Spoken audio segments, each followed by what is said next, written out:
off the gun with a tissue and walks out of his apartment. With his watch in hand, Butch exits the apartment and sees Marcellus crossing the street. Marcellus is injured as he attempts to run him over with his automobile, and the man himself is struck by another vehicle. Marcellus pursues Butch inside a pawn shop as they are both hurt. They are subdued by the property's owner, Maynard, Dwayne Whitaker, there. Bound and muzzled, Marcellus and Butch awaken in the pawn shop's basement. Maynard had spoken to his security guard relative Zed, Peter Green. According to reports, Maynard and Zed are a pair of redneck serial killers who murder bystanders who enter their establishment. Butch, Maynard, and Zed drag Marcellus into the adjacent room and start raping him as the Gimp, Stephen Hibbert, a giant man-child covered head to toe in black leather fetish gear, observes. Butch successfully dismantles the chair and ropes confining him and knocks the Gimp out. With plans to abandon the pawn store and Marcellus to his fate, Butch experiences a moral crisis. He buys a samurai sword and saves Marcellus, but not before Maynard and Zed are killed by a shotgun blast fired by Marcellus. Marcellus stays behind to watch Zed be tortured and then executed.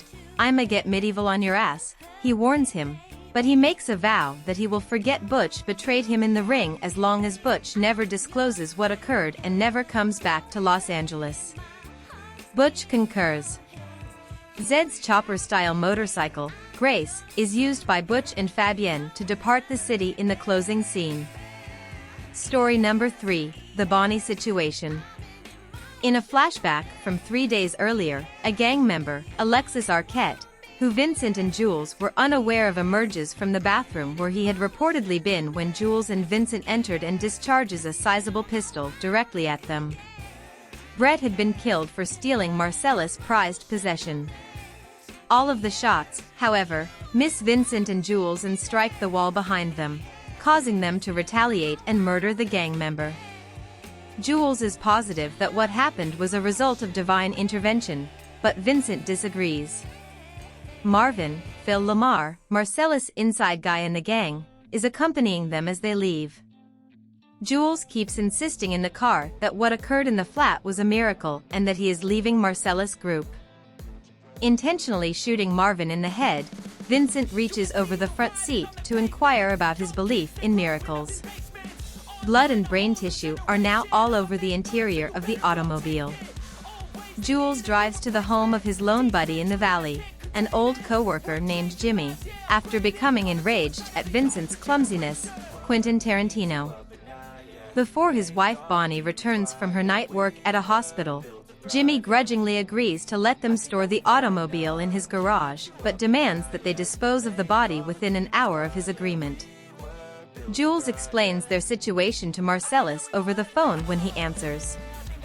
Winston Wolfe, Harvey Keitel, a slick and competent cleaner who resolves issues, is then called by Marcellus.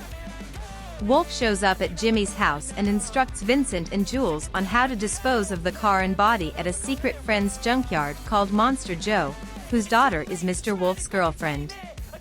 They have to take off their suits, be sprayed down with a garden hose, and wear Jimmy's extra t-shirts and shorts, which explains their attire at the strip club. Jules and Vincent go to get breakfast at the Hawthorne Grill once everything has been sorted, where they continue their conversation about miracles. Jules explains his intention to quit